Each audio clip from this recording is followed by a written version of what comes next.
Sebelumnya, izinkan saya memperkenalkan diri, Taruni tingkat 3, nama Noviana Agita, Prodi Administrasi, kelas Keimigrasian A.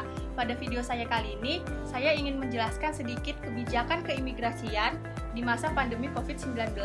Salah satunya yaitu pelarangan sementara warga negara asing untuk masuk ke Indonesia. Untuk lebih lanjutnya, stay tune!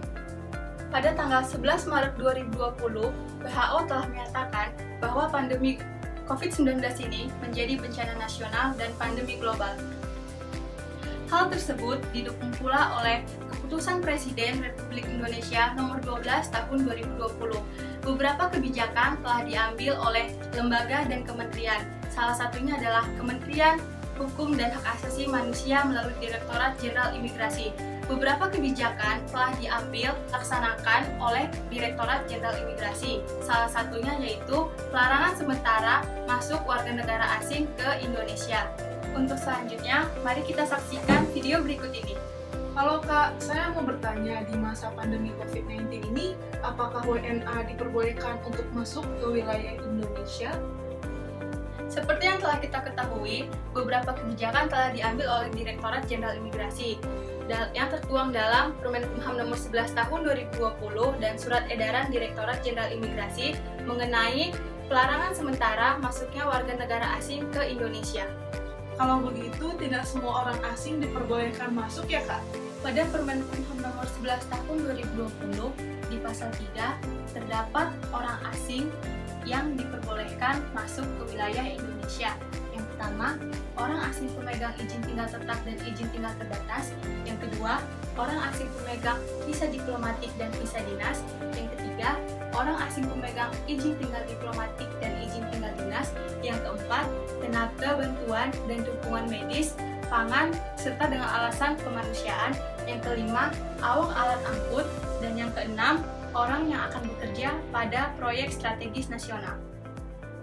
Kalau gitu, syarat apa saja yang dapat membuat orang asing diperbolehkan masuk ke Indonesia, Kak?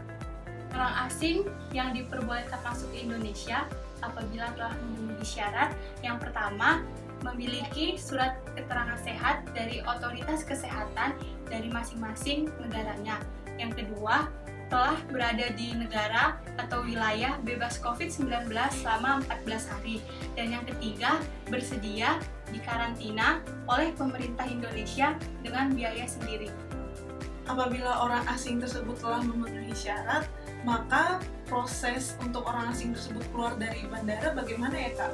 Orang asing yang telah memenuhi syarat dapat diperbolehkan atau cara keluar dari bandara dengan yang pertama, orang asing harus menuju counter imigrasi untuk diperiksa dokumen perjalanannya. Setelah itu, orang asing tersebut akan diarahkan oleh petugas di bandara untuk menaiki atau kendaraan yang bertujuan ke tempat atau hotel yang telah disediakan pemerintah untuk dikarantina selama berada di Indonesia. Dari kebijakan tersebut, apakah tidak ada dampaknya untuk pemerintah Indonesia? Tentu ada. Dapat kita lihat dari sektor pariwisata, di mana seperti Bali, Lombok, dan destinasi wisata lainnya itu menjadi sepi. Dan yang kedua, untuk sektor perekonomian di Indonesia berkurang. Karena seperti yang telah kita ketahui, dokumen perjalanan seperti paspor, visa adalah salah satu menjadi sumber pendapatan di negara kita, yaitu Republik Indonesia. Tapi, tanpa kita ketahui, Direktorat Jenderal Imigrasi telah mengambil cara untuk menanggulangi dampak COVID-19. Yang pertama itu, membantu pemerintah dalam mengurangi penyebaran COVID-19 melalui orang asing yang datang ke Indonesia. Kalau begitu, apakah kebijakan pemerintah dalam pelarangan sementara warga negara asing masuk Indonesia membawa dampak negatif untuk Indonesia sendiri? Tentu tidak, karena seperti yang telah kita ketahui, untuk pelayanan bagi warga negara Indonesia masih dijalankan atau dilaksanakan oleh pemerintah Indonesia meskipun dibatasi. Maka dari itu, untuk kita, warga negara Indonesia, dalam membantu pemerintah mengurangi virus COVID-19 ini atau menanggulangi dampaknya, kita harus tetap melakukan protokol kesehatan. Yang pertama, memakai masker. Yang kedua, menjaga jarak. Dan yang ketiga, tetap di rumah kalau tidak perlu atau tidak penting. Sekian yang dapat saya sampaikan. Salam sehat untuk kita semua. Hai, sebelumnya perkenalkan, dalam membantu pemerintah dari kebijakan yang dilakukan pemerintah, apakah sepenuhnya pelarangan warga negara asing itu masih dampak COVID-19, yaitu mengurangi terjadinya lalu